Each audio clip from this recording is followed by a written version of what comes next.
Beberapa prajurit Kopassus yang tidak terima rekannya dibunuh memberondong tembakan kepada pelaku pembunuhan. Peristiwa itu menjadi pertanyaan, apakah tindakan itu adalah kriminalitas atau bentuk kesetiakawanan? Simak dengan baik sepenggal kisah haru dari anggota Kopassus berikut ini.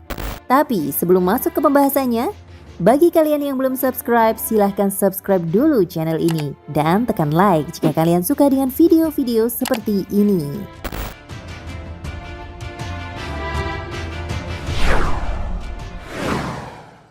Berawal dari penganiayaan yang menewaskan Serka Heru Santoso di Yogyakarta pada Maret 2013, kematian itu ternyata juga memberikan rasa sakit kepada Serda Ucok, yaitu sang sahabat. Tidak terima dengan tewasnya Serda Heru, Serda Ucok mengajak rekannya untuk mencari pelaku pembunuhan itu. Setelah Ucok mendapat informasi saat mengikuti pelatihan di Gunung Lawu, para pelaku penganiaya Heru diduga juga merupakan pelaku pembacok Sertu Sriono, anggota Kodim Yogyakarta yang juga mantan Kopassus. Ia tewas sehari setelah nyawa Heru direnggut. Berdasarkan informasi dari warga, Deki dan teman-temannya, yaitu pelaku pembunuhan Heru dan penganiayaan Sriono, berada di lapas kelas 2B Cebongan, Sleman. Setibanya di lapas, Koptu Kodik, rekan yang ikut mencari bersama Ucok, membagikan senjata yang semula disimpan di bagian belakang mobil. Senjata berupa 3 senjata AK-47, 2 pucuk replika AK-47, dan sebuah pistol dibagikan kepada rekan-rekannya. Sekitar pukul 00 waktu Indonesia Barat, beberapa prajurit pasukan elit ini masuk ke area lapas dan menggedor pintu gerbang dengan mengaku sebagai aparat Polda Yogyakarta. Kecurigaan sempat dirasakan petugas sipir, namun akhirnya membukakan pintu setelah diancam dengan senjata api. Gerombolan Kopassus ini kemudian masuk ke dalam bangunan lapas. Mereka masuk ke lokasi blok penjara menggunakan kotak kunci yang diambil paksa dari kepala keamanan lapas Cebongan. Ucok masuk ke dalam blok A5, sementara dua rekannya, Serda Sugeng dan Koptu Kodik, berjaga di luar. Melihat ada kelompok bersenjata masuk dan mencari Deki dan teman-temannya, 31 tahanan lainnya memisahkan diri. Sedangkan kelompok Deki yang menjadi incaran berdiri di sisi kanan.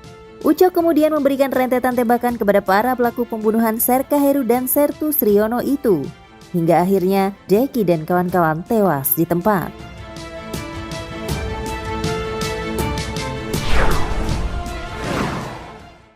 Para prajurit Kopassus itu kemudian didakwa atas kasus pembunuhan napi di lapas Cebongan. Serda Ucok yang merupakan eksekutor sekaligus pemegang komando atas serangan tersebut akhirnya dijatuhi hukuman paling berat, 11 tahun penjara dan dipecat dari kesatuan Kopassus. Hakim menilai Serda Ucok terbukti bersalah melakukan pembunuhan berencana terhadap para tersangka pembunuhan Serka Heru Santoso. Dalam pembelaan pribadinya, Serda Ucok menegaskan tidak melakukan tindakan pidana melawan perintah atasan. Dia membantah tindakannya sebagai pembunuhan berencana. Tidak perlu menghambur-hamburkan peluru untuk Deki CS, tapi bisa menggunakan alat lain dan tidak memakai penutup wajah, sehingga tidak diketahui sipir dan orang lain, katanya. Ucok mengatakan rentetan tembakan terhadap Deki telah terlanjur dilakukan.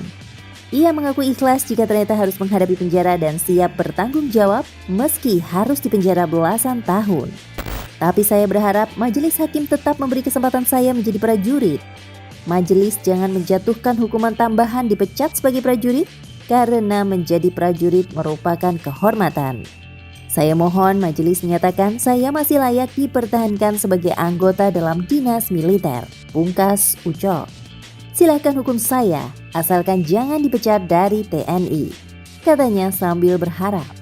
Dan itulah sepenggal kisah haru dari anggota Kopassus. Terima kasih buat kalian semua yang sudah nonton video ini.